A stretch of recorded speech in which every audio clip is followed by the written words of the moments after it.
मेरे जीजा जी की मानसिक हालत ठीक नहीं थी। यह बात हमें शादी के बाद पता चली। जीजा जी के घर वालों ने हमारे परिवार के साथ धोखा किया था। शादी के कुछ समय बाद जब सच्चाई सामने आई तो जीजा जी के घर वाले शहर छोड़कर भाग गए। अब मेरी बहन उन्हें अपने साथ रखना नहीं चाहती थी, लेकिन जीजा जी का ख्याल रखने वाला भी कोई नहीं था।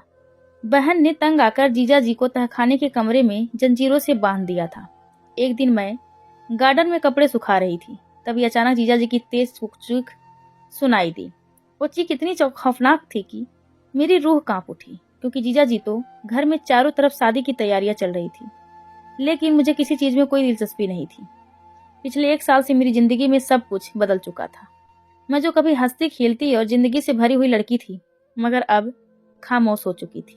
मेरा नाम अर्चना है और मैं आगरा से हूँ। पढ़ाई के लिए मैं मुंबई गई थी और 1 साल पहले ही अपनी पढ़ाई पूरी करके घर वापस आई थी। घर लौटते ही मम्मी पापा ने मेरी बड़ी बहन अर्पणा की शादी की तैयारियां शुरू कर दी थी। अर्पणा मुझसे 2 साल बड़ी थी। पहले मम्मी पापा का इरादा था कि हमारी दोनों बहनों की शादी एक साथ हो जाए, लेकिन फिलहाल मेरा ऐसा कोई इरादा नहीं था। अभी मुझे शादी नहीं करनी थी और ना ही मैंने इस बारे में कभी सोचा था। मम्मी पापा ने मुझे शादी के लिए मनाने की बहुत कोशिश की थी, लेकिन मैं हर बार यह कहकर मना कर देती थी कि मैंने अभी इसके बारे में कुछ नहीं सोचा है। फिर मम्मी के कहने पर पापा ने यह फैसला किया कि पहले दीदी की शादी कर दी जाए और मेरी शादी के बारे में बाद में सोचा जाएगा। जब मैं अपने पूरे मन से राजी होगी, तब दीदी का रिश्ता एक बड़े और प्रतिष्ठित घर में तय हुआ था। यह लोग भी हमारे ही शहर में रहते थे। मम्मी ने मुझे बताया था कि मेरे होने वाले जीजा जी का घर बहुत बड़ा है और उनका खुद का बिजनेस है। लड़का विदेश से पढ़ाई करके लौटा था। सुनने में सब कुछ परफेक्ट लग रहा था, लेकिन मैं अभी तक उनके घर नहीं गई थी और ना ही मैंने अपने होने वाले जीजा को देखा था। यहाँ तक कि उनकी तस्वीर भी नहीं देखी थी। मगर मैं अपनी दीदी के लिए बहुत खुश थी। दीदी को तो पहली नजर में ही अपने होने वाले पति से प्यार हो गया था। वह अपनी शादी को लेकर बहुत खुश थी। उसने अपनी शादी की हर चीज अपनी पसंद से चुनी थी। मुझे शादी ब्याह में कोई खास दिलचस्पी नहीं थी, इसीलिए मैं अपने ज्यादातर समय अपने कामों में ही व्यस्त रहती थी।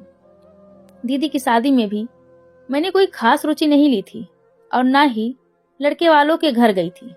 मम्मी ने कई बार कहा कि मैं भी एक बार उनके घर चलकर देख लूं, लेकिन मैंने हर बार कोई ना कोई बहाना बना दिया था, क्योंकि मुझे ज्यादा लोगों से घुलना मिलना पसंद नहीं था।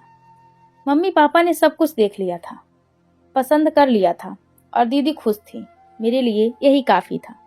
दीदी जानती थी कि मुझे शादी के मामलों में दिलचस्पी नहीं है, इसीलिए उसने अपनी कुछ सहेलियों को शादी से पहले ही घर बुला लिया था, ताकि वे शादी की तैयारियों में उसकी मदद कर सके। इससे मेरी भी इन सारे कामों से जान छूट गई थी। सारी तैयारियां दीदी ने और उनकी सहेलियों ने खुद ही संभाल ली थी। यहाँ तक कि दीदी के साथ मिलकर शादी की सारी शॉपिंग भी उन्होंने की थी। मैं इस बात से खुश थी कि मैं इन झंझटों से बच गई थी। काफी इंतजार के बाद आखिरकार शादी का दिन आ ही गया था। सब लोग तैयार होकर मंदिर के लिए रवाना हो गए, क्योंकि शादी की रस्म वहीं होनी थी। दीदी भी अपनी सहेलियों के साथ पहले ही जा चुकी थी। घर में सिर्फ मैं अकेली रह गई थी। मैंने जल्दी जल्दी अपनी तैयारी पूरी की और मंदिर जाने के लिए घर से निकल चुकी थी, लेकिन रास्ते में एक छोटे बच्चे का एक्सीडेंट हो गया था। वहां कोई भी उसे अस्पताल ले जाने के लिए तैयार नहीं था। यह सब देखकर मुझसे रहा नहीं गया था। मैं इंसानों को यूं पत्थर बना देख के बहुत दुखी थी। तभी मैंने तुरंत उस बच्चे को उठाकर अस्पताल पहुंचाया। उस समय मैं सब कुछ भूल चुकी थी कि मुझे कहाँ जाना है और क्यों तैयार हुई थी। मैं अपना फोन भी गाड़ी में ही छोड़कर अस्पताल के अंदर चली गई थी। मम्मी मुझे बार बार फोन कर रही थी, क्योंकि उन्होंने मुझे घर से कुछ सामान लाने को कहा था, लेकिन मैं तो उस वक्त उस बच्चे की हालत देखकर सब कुछ भूल गई थी। जब तक उस बच्चे के घर वाले अस्पताल पहुंचे, काफी समय बीत चुका था। मैं जल्दी जल्दी अपनी गाड़ी के पास आई और जैसे ही फोन देखा, मुझे याद आया कि मैं अपनी ही बहन की शादी पर नहीं पहुंच पाई थी। मैंने समय देखा तो काफी देर हो चुकी थी। मैं तुरंत गाड़ी में बैठकर मंदिर पहुंची, लेकिन वहां जाकर पता चला कि शादी की सारी रस्में खत्म हो चुकी थी। दीदी की विदाई भी हो चुकी थी और सारे मेहमान धीरे धीरे जा रहे थे। मुझे देखकर मम्मी बहुत गुस्सा हो गई थी, क्योंकि मैं अपनी इकलौती बहन की शादी पर सबसे आखिरी में पहुंची थी। दीदी के ससुराल वालों में से किसी से भी मेरी मुलाकात नहीं हो पाई थी। मुझे भी इस बात का अफसोस था, लेकिन मेरे लिए किसी की जान बचाना ज्यादा जरूरी था। जब मैंने पापा को पूरी बात बताई तो उन्होंने मेरी बात समझी और कुछ नहीं कहा, लेकिन मम्मी अब भी मुझसे नाराज थी। मैंने सोचा कि मैं उन्हें किसी न किसी तरह मना लूंगी। दीदी की शादी अच्छे से हो गई थी, इसीलिए अब मुझे सुकून था। दीदी की शादी से पहले मैंने एक दूसरे शहर में नौकरी के लिए अप्लाई किया था, लेकिन यह बात मैंने घर में किसी को नहीं बताई थी। मुझे पता था कि अगर मम्मी को यह पता चला तो वो मुझे कभी जाने नहीं देंगी। उनका बस एक ही सपना था, मेरी शादी करना और मुझे दीदी की तरह विदा करना। लेकिन मुझे अपनी जिंदगी में बहुत कुछ करना था, इसलिए मैंने सबसे छुप कर वह नौकरी के लिए अप्लाई किया था। मेरे लिए खुशी की बात यह थी कि मुझे वह नौकरी मिल गई थी। अब मुझे अगले दिन दूसरे शहर जाकर अपनी नौकरी ज्वाइन करनी थी, इसलिए मुझे रात को ही निकलना था। मैंने पापा को सब कुछ बता दिया था और उन्होंने मुझे जाने की इजाजत दे दी थी। उन्होंने कहा था कि मम्मी को वह संभाल लेंगी, क्योंकि मुझे पता था कि अगर मम्मी सुबह उठकर घर में मुझे नहीं देखेंगी तो उनका गुस्सा और बढ़ जाएगा। लेकिन मैंने ठान लिया था कि मैं अपनी जिंदगी के इस नए सफर की शुरुआत जरूर करूंगी। मम्मी मुझसे अब भी बहुत नाराज थी, खासकर उस दिन की वजह से। और फिर अगले ही दिन मैं दूसरे शहर आ गई थी और अपनी नई नौकरी शुरू कर दी थी। मैंने मम्मी को फोन किया और उनसे बात करने की कोशिश की, लेकिन वह बहुत गुस्से में थी। उनका कहना था कि मैं एक दिन और रुक सकती थी, कम से कम उनके साथ दीदी के घर जाकर सब लोगों से मिल लेती। शादी के दिन भी मेरी किसी से मुलाकात नहीं हुई थी, क्योंकि मैं देर से पहुंची थी और अगले दिन सुबह होने से पहले ही घर छोड़ दिया था। हालांकि पापा ने मम्मी को काफी हद तक समझा दिया था। मैंने मम्मी से वादा किया था कि जब मैं अगली बार घर आऊंगी तो वह जहां कहेंगी मैं उनके साथ जरूर चलूंगी। मेरी नौकरी में काम इतना ज्यादा था कि मुझे किसी से बात करने का वक्त ही नहीं मिलता था। दीदी से भी मेरी सिर्फ 1-2 बार ही बात हुई थी, और वह भी तब जब वह मम्मी पापा से मिलने घर आई थी। इस तरह समय बीतता गया। मुझे वहां 2 महीने हो चुके थे और अब मम्मी पापा और दीदी की बहुत याद आने लगी थी। मम्मी ने भी फोन पर कहा था कि मैं एक बार घर आकर सबसे मिल लूं, इसलिए मैंने अपने काम से 2 हफ्ते की छुट्टी ली ताकि मैं घर जाकर सबके साथ वक्त बिता सकूं। मैं बहुत खुश थी। मैंने सोचा था कि इस बार दीदी के ससुराल वालों से और अपने जीजा जी से भी मुलाकात करूंगी, लेकिन मुझे यह नहीं पता था कि घर लौटने पर मुझे कौन सी खबर सुनने को मिलेगी। जब मैं घर पहुंची तो मम्मी और दीदी ने जो कुछ बताया उसे सुनकर मैं हैरान रह गई। दीदी अपना ससुराल छोड़कर वापस आ गई थी। मैं दीदी को जितना खुश छोड़कर गई थी, लौटने पर वह उतना ही उदास और परेशान दिख रही थी। मम्मी ने मुझे बताया कि दीदी के ससुराल वालों ने हमारे साथ धोखा किया है। उन्होंने जीजा जी के बारे में जो कुछ बताया था वह सब झूठ था। यह कहना कि वह विदेश से पढ़ाई करके लौटे हैं और सारा कारोबार अकेले संभालते हैं, सब झूठ था। हकीकत यह थी कि जीजा जी मानसिक हालत ठीक नहीं थी। उन्हें पागलपन के दौरे पड़ते थे और उस हालत में वह किसी को भी नुकसान पहुंचा सकते थे। इतनी बड़ी बात उन्होंने हमसे छुपाई थी और हमें शादी के बाद पता चला कि जीजा जी की मानसिक हालत ठीक नहीं है। दीदी ने तो रो रो कर अपना बुरा हाल कर लिया था। वह कितनी खुश थी अपनी नई जिंदगी को लेकर। उसने कितने सपने देखे थे, लेकिन उसकी सारी खुशियां बर्बाद हो गई। उसे एक पागल पति मिला था। ऐसे व्यक्ति के साथ दीदी कैसे अपनी जिंदगी बिता सकती थी? और बात यहीं खत्म नहीं हुई थी। जब दीदी को यह सच्चाई पता चली और वह अपने मायके वापस आ गई ताकि मम्मी पापा उन लोगों से बात कर सके, लेकिन उनके ससुराल वाले शहर छोड़कर भाग गए थे। किसी को नहीं पता था कि वे कहाँ गए।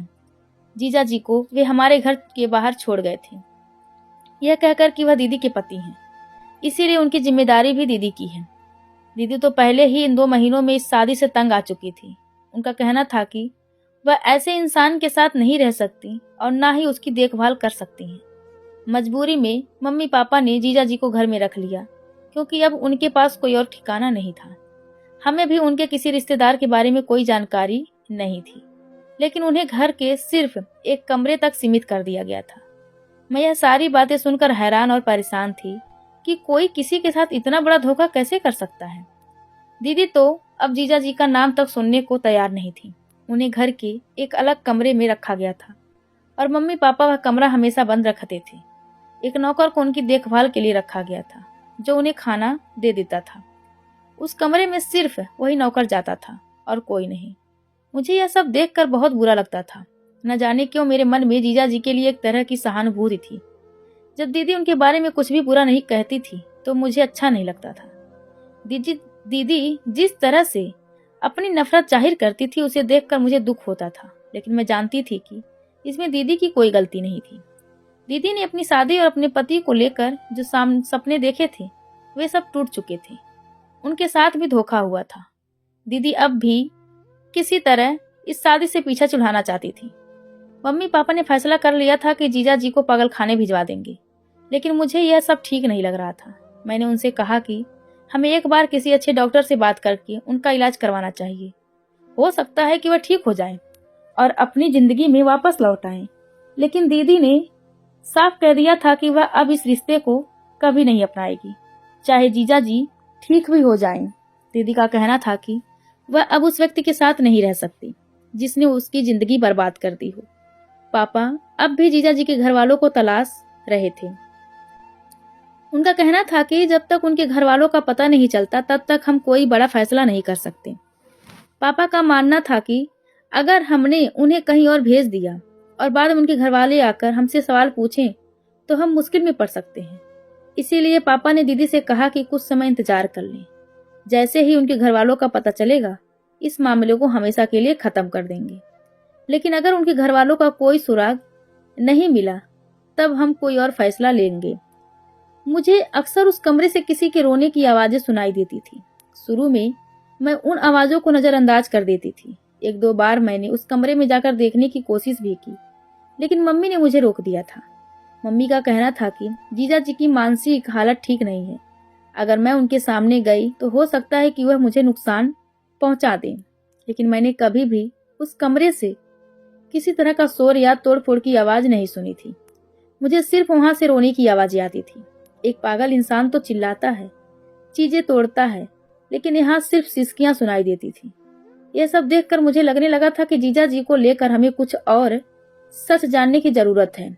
चीजें तोड़ता है, दूसरों को नुकसान पहुंचाता है, पागल इंसान तो ऐसा ही करता है।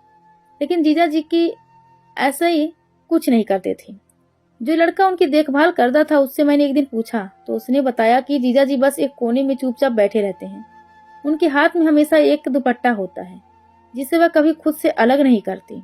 हो सकता है वह दुपट्टा उनकी माँ का हो या फिर किसी बहन का। उस लड़के ने बताया कि एक बार उसने वह दुपट्टा लेने की कोशिश की थी तो जीजा जी ने उस पर हमला कर दिया था। उसके बाद से वह लड़का उनसे दूर ही रहता था, बस खाना देकर वापस चला जाता था। दीदी को जब भी उस कमरे के पास से गुजरना पड़ता था तो उन्हें गुस्सा आता था। उन्हें अब जीजा जी से नफरत हो गई थी। उन्हें लगता था कि उनकी जिंदगी बर्बाद करने वाले वही हैं, उनकी सारी खुशियां छीनने वाले वही हैं। दीदी को अब उनका घर में रहना भी सहन नहीं हो रहा था। आखिरकार एक दिन दीदी ने तंग आकर जीजा जी को तहखाने के कमरे में ले जाकर जंजीरों से बांध दिया। यह बात मुझे उस लड़के ने बताई थी। जिस दिन दीदी ने ऐसा किया मैं घर पर नहीं थी। अगर होती तो शायद उन्हें ऐसा करने से रोक लेती। दीदी ने उस कमरे को बाहर से ताला लगा दिया था और चाबी उस लड़के को दे दी थी। मुझे दीदी से ऐसी उम्मीद बिल्कुल नहीं थी। आखिर जीजा जी का क्या कसूर था? धोखा तो उनके घर वालों ने दिया था, तो दीदी जीजा जी से किस बात का बदला ले रही थी? दीदी ने साफ कह दिया था कि जीजा जी को उसी कमरे में पड़े पड़े मर जाने दो। वह अब उन्हें अपने जीवन में कोई जगह नहीं देना चाहती थी। इसके बाद दीदी ने अपनी जिंदगी से फिर से जीना शुरू कर दी थी। वह बाहर जाने लगी थी। उनकी दोस्ती कुमार नाम के एक व्यक्ति से हो गई थी। वह अब ज्यादा वक्त उसी के साथ बिताती थी। दीदी का कहना था कि वह कुमार से प्यार करने लगी हैं और जल्द ही उससे शादी करेंगी। मुझे यह सब देखकर दुख होता था। उन्हें जीजा जी का ख्याल रखना चाहिए था। शायद उनकी देखभाल और प्यार से वह ठीक हो सकते थे, लेकिन दीदी ने अपना रास्ता अलग कर लिया था। उस दिन के बाद मैंने भी उस कमरे की तरफ जाना छोड़ दिया था। एक दिन मैं गार्डन में कपड़े सुखा रही थी, तभी अचानक तहखाने से किसी के चिल्लाने की आवाज आई। वह आवाज सुनकर मेरी रूह कांप गई। जीजा जी अर्चना नाम पुकार रहे थे। अर्चना, यह तो मेरा नाम था। यह आवाज मुझे जानी पहचानी लग रही थी, जैसे मैंने यह आवाज पहले भी कहीं सुनी हो। फिर अचानक मेरे दिमाग में एक नाम आया, दीपक। सोचते ही मेरी सांसें थम गई। मेरी आंखों के सामने अतीत की तस्वीरें घूमने लगी। क्या यह सच हो सकता है? लेकिन नहीं, यह कैसे हो सकता है? यह नामुमकिन था। फिर भी मेरा दिल जोर जोर से धड़कने लगा। कहीं जीजा जी वही दीपक तो नहीं? मैं यह सोच भी नहीं सकती थी, लेकिन मेरा दिल गवाही दे रहा था कि जो इंसान उस कमरे में कैद है वही है दीपक। मुझे उसकी मदद करनी चाहिए थी। क्या यही वजह थी कि मैं उसके लिए अपनापन महसूस करती थी? लेकिन मैं इस सच को मानने से इनकार रही थी। यह नहीं हो सकता था। मेरा जीजा दीपक नहीं हो सकता था। यह सोच ही मेरी रूह को कँपाने के लिए काफी थी कि अगर यह सच हुआ तो मैं इस भयानक हकीकत को कैसे सह पाऊंगी। लेकिन अब मुझे उस कमरे में जाकर यह देखना ही था कि आखिर मेरा जीजा कौन है। उस दिन मम्मी पापा घर पर नहीं थी। दीदी भी कुमार के साथ बाहर गई हुई थी। मैंने उस लड़के को बुलाया जो जीजा जी को देखभाल करता था और उससे तहखाने वाले कमरे की चाबी मांगी।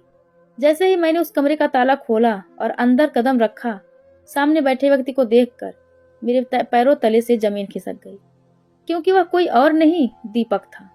उसे देखते ही मेरी आंखों से आंसू बहने लगे। मैं अपने आंसू रोक ही नहीं पा रही थी। धीरे धीरे कदम बढ़ाते हुए मैं उसके पास पहुंची। जब मैंने उसका नाम पुकारा तो उसने तुरंत अपनी नजर उठाकर मेरी ओर देखा। उसकी आंखों में क्या कुछ नहीं था, सिकवे, दर्द, शिकायतें, तकलीफ और गहरी पीड़ा। मुझे देखते ही उसने मेरा हाथ थाम लिया और मुझे अपने सामने बिठा लिया। वह बहुत ध्यान से मुझे देख रहा था। मुझे कहीं से भी वह पागल नहीं लग रहा था, जैसा कि सब लोग कहते थे। दीपक ने धीरे से अपना हाथ मेरे चेहरे पर रखा और मेरा नाम पुकारा। उसकी आवाज सुनते ही मेरा संयम टूट गया। मैं तेजी से उस कमरे से बाहर भागी और अपने कमरे में जाकर फूट फूट कर रोने लगी। मैंने कभी नहीं सोचा था कि दीपक को दोबारा कभी देखूंगी, तो इस हालत में भी। ये सब क्या हो गया था? मैंने तो कभी ऐसा सोचा भी नहीं था। दीपक और मैं एक दूसरे को सिर्फ जानते ही नहीं थे, बल्कि हम दोनों एक दूसरे से बेइंतहा प्यार करते थे। मेरी और दीपक की मुलाकात मुंबई में हुई थी, जब मैं अपनी पढ़ाई पूरी करने के लिए वहां गई थी और हॉस्टल में रहकर पढ़ाई कर रही थी। दीपक भी मेरी यूनिवर्सिटी में ही पढ़ता था। वो बहुत हैंडसम और गुड लुकिंग था। यूनिवर्सिटी की बहुत सी लड़कियां उसे पसंद करती थी, लेकिन दीपक ने उन सब में से मुझे चुना था। हम दोनों का काफी वक्त साथ गुजरता था और फिर देखते ही देखते यह पसंद कब प्यार में बदल गई, हमें पता ही नहीं चला। हम दोनों एक दूसरे के लिए सब कुछ करने को तैयार थे। हमने तय किया था कि जैसे ही हमारी पढ़ाई पूरी होगी, हम दोनों शादी कर लेंगे। दीपक का कहना था कि उसके घर वालों को कोई ऐतराज नहीं होगा। मैं भी जानती थी कि मेरी मम्मी पापा मेरी पसंद पर ऐतराज नहीं करेंगे, बल्कि वो तो खुद चाहते थे कि मेरी और दीदी की शादी एक साथ हो जाए। लेकिन फिर जब हमारा यूनिवर्सिटी का आखिरी साल था, मैं घर मिलने के लिए आई थी। मैंने दीपक को कई बार फोन किया, लेकिन उसका फोन बंद जा रहा था। और फिर एक रात जब मैंने दीपक को कॉल किया तो फोन काजल ने उठाया। काजल हमारे यूनिवर्सिटी से में पढ़ने वाली बहुत मॉडर्न और बोल्ड लड़की थी। वो काफी वक्त से दीपक के पीछे पड़ी हुई थी, लेकिन दीपक ने कभी भी उसमें कोई दिलचस्पी नहीं दिखाई थी। उसकी आवाज सुनकर मैं चौंक गई। काजल ने कहा कि वो दीपक के घर पर है। उसकी बात सुनकर मुझे झटका लगा था। मुझे इस बात पर यकीन नहीं हुआ। अगले ही दिन मैं मुंबई लौट गई। जब मेरी काजल से मुलाकात हुई तो उसने मुझे बताया कि उसके और दीपक के बीच बहुत कुछ हो चुका है, इतना कुछ जो मैं सोच भी नहीं सकती थी। मैं यह बात मानने के लिए बिल्कुल तैयार नहीं थी। दीपक मुझे धोखा नहीं दे सकता था। काजल का कहना था कि वो इतनी खूबसूरत है कि कोई भी लड़का उसे मना नहीं कर सकता। आखिरकार दीपक भी उसके पीछे पागल हो गया था। उसने मुझसे कहा कि अगर मुझे यकीन नहीं है तो मैं रात में दीपक के अपार्टमेंट में जाकर खुद देख लूं। उसने दावा किया कि वो हर रात वहीं होती है और दीपक खुद उसे अपने साथ ले जाता है। इस बारे में मेरी दीपक से कोई बात नहीं हुई थी। काजल की बात मेरे दिमाग में चल रही थी और फिर उस रात मैं दीपक को बताए बिना ही उसके अपार्टमेंट पहुंच गई। जब वहां जाकर मैं देखा तो काजल की बात बिल्कुल सच थी। दीपक और काजल दोनों एक साथ मौजूद थे। वहीं से मैं पलटकर घर वापस आ गई। उसके बाद ना तो मेरी दीपक से कोई बात हुई और ना ही मैंने उससे कुछ कहा। यहाँ तक कि मैंने अपना नंबर बदल लिया और उससे कोई संपर्क नहीं रखा। उसने मेरे साथ बेवफाई की थी, इसी वजह से मैंने उसे छोड़ दिया था और अपने घर वापस लौट आई थी। उसके बाद से हर चीज से मेरा दिल उठ गया था। मुझे किसी चीज में दिलचस्पी नहीं रही और इसी तरह से 1 साल बीत गया और आज दीपक मेरे सामने इस हालत में मौजूद था। आखिर उसके साथ ऐसा क्या हुआ था कि उसकी हालत ऐसी हो गई थी?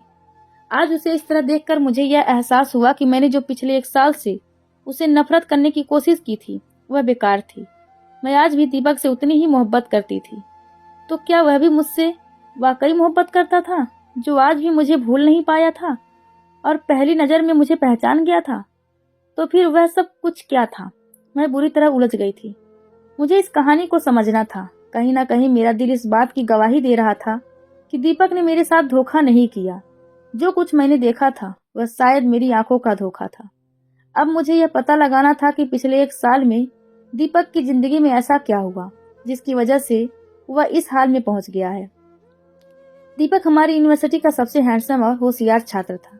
अपनी जिंदगी और भविष्य को लेकर उसके कई सपने थे। उसे तो अपने भविष्य में बहुत कुछ करना था।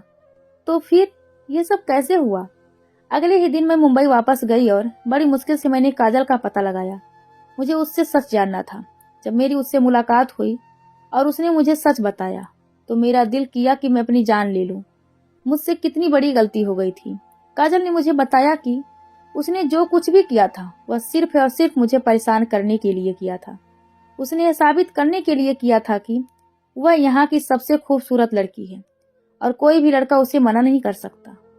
उसने बहुत कोशिश की थी, दीपक को अपनी तरफ करने की बहुत कोशिश की थी, लेकिन वह असफल रही थी क्योंकि दीपक मुझसे प्यार करता था और मेरे अलावा किसी और लड़की को देखता तक नहीं था। यही वजह थी कि जब मैं अपने घर मिलने के लिए चली गई थी तो काजल ने अपनी कुछ सहेलियों के साथ मिलकर एक योजना बनाई थी। जिस रात उसने दीपक का फोन उठाया था उस रात उसने खुद फोन करके दीपक को बुलाया था, यह कहकर कि उसे मदद की जरूरत है। दीपक सिर्फ उसकी मदद करने के लिए गया था।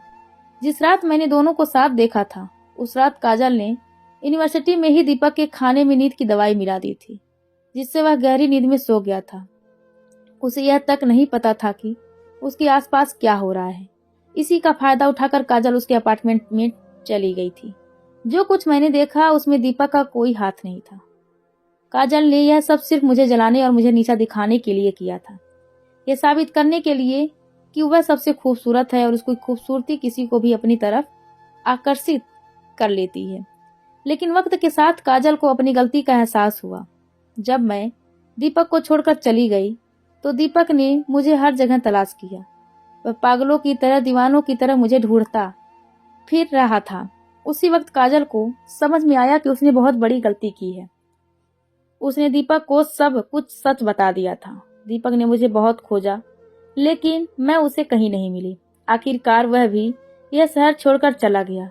इसके बाद उसकी जिंदगी में क्या हुआ काजल को नहीं पता, लेकिन मैं दीपक के एक बहुत करीबी दोस्त को जानती थी। मुझे यकीन था कि उसके पास दीपक के घर वालों का पता होगा। जब मैं उसके पास गई तो उसने मुझे दीपक की बहन का नंबर दिया। फिर मैंने दीपक की बहन से बात की और तब मुझे सब कुछ पता चला। उसकी बहन ने बताया कि मेरे छोड़कर जाने के बाद दीपक ने सब कुछ छोड़ दिया था, यहाँ तक कि वह अपने भविष्य के सारे सपने जो वह करना चाहता था सब छोड़ चुका था। वह पूरा पूरा दिन अपने कमरे में बैठकर मुझे याद करता था और रोता रहता था, मेरा नाम पुकारता रहता था क्योंकि कहीं ना कहीं वह खुद को दोषी मानता था। मेरा एक गोल्डन रंग का दुपट्टा था जो एक बार जब मैं उससे मिलने उसके अपार्टमेंट गई थी वहां रह गया था। वह उस दुपट्टे को अपने पास रखता था और उसे एक पल के लिए भी खुद से दूर नहीं करता था। मेरा इस तरह अचानक चले जाना दीपक को पागल कर चुका था। उसके घर वालों ने दीपक का इलाज कराने की बहुत कोशिश की, लेकिन इलाज के बाद भी कोई फर्क नहीं पड़ा। डॉक्टर का यही कहना था कि दीपक को सिर्फ एक इंसान ठीक कर सकता है और वह इंसान वही है जिससे वह प्यार करता है। उसके घर वालों ने मुझे तलाशने की बहुत कोशिश की थी, लेकिन उन्हें मेरा कोई पता नहीं था कि मैं कहाँ हूँ। इस बीच दीपक की हालत और खराब होती जा रही थी। तब उसके घर वालों ने यह फैसला किया कि दीपक की शादी करा दी जाए। शायद अगर उसकी जिंदगी में कोई दूसरी लड़की आ जाएगी तो वह उसे भूलकर अपनी जिंदगी फिर से जीना शुरू कर देगा। लेकिन यह कोशिश भी नाकाम रही। शादी के अगले दिन जब वे लोग हमारे घर गए थे तो उन्होंने मेरी तस्वीर देख ली थी।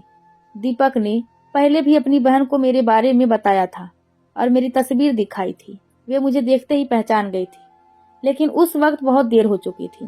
दीपक की शादी मेरी बहन से हो गई थी, लेकिन जब मेरी बहन को यह बात पता चली थी कि दीपक की मानसिक हालत ठीक नहीं है तो उसने अपना रवैया बदल लिया था और घर छोड़कर आ गई थी।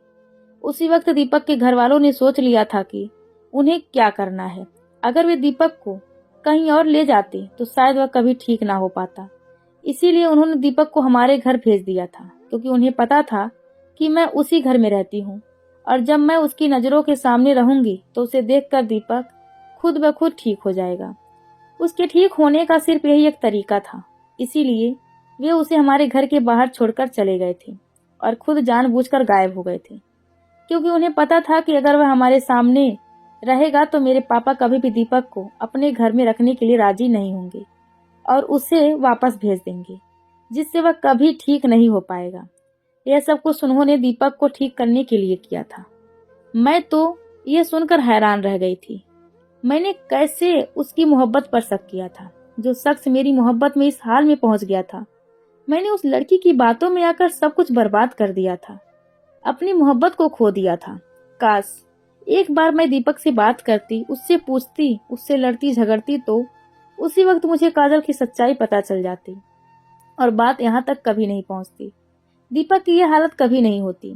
कहीं न कहीं उसकी इस हालत की जिम्मेदार मैं ही थी और मैं उसके लिए खुद को कभी माफ नहीं कर सकती थी। मैंने दीदी को और घर वालों को सारा सच बता दिया था।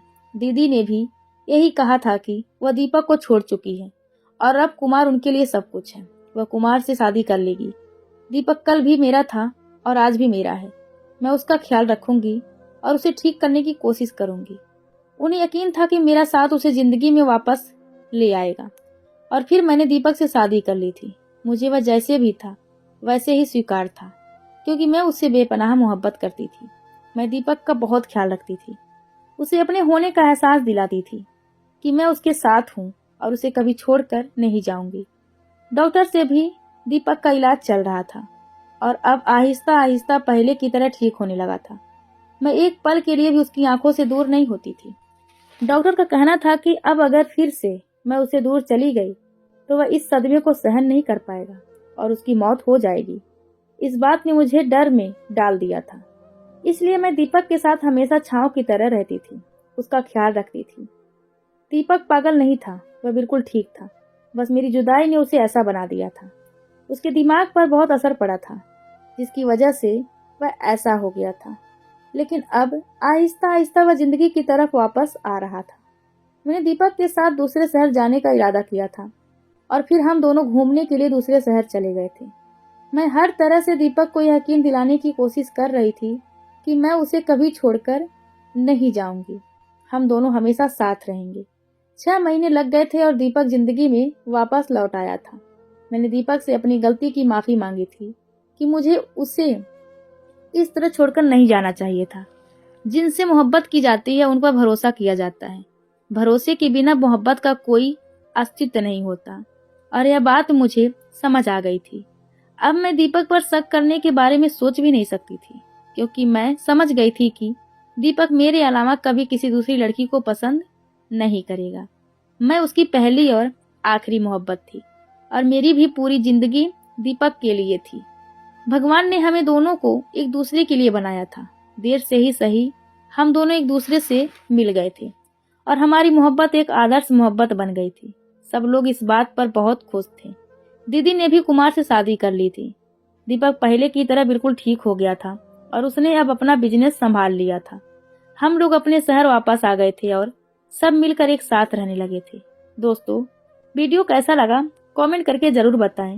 वीडियो को लाइक और चैनल को सब्सक्राइब जरूर करें। धन्यवाद आप सबका इस कहानी को सुनने के लिए।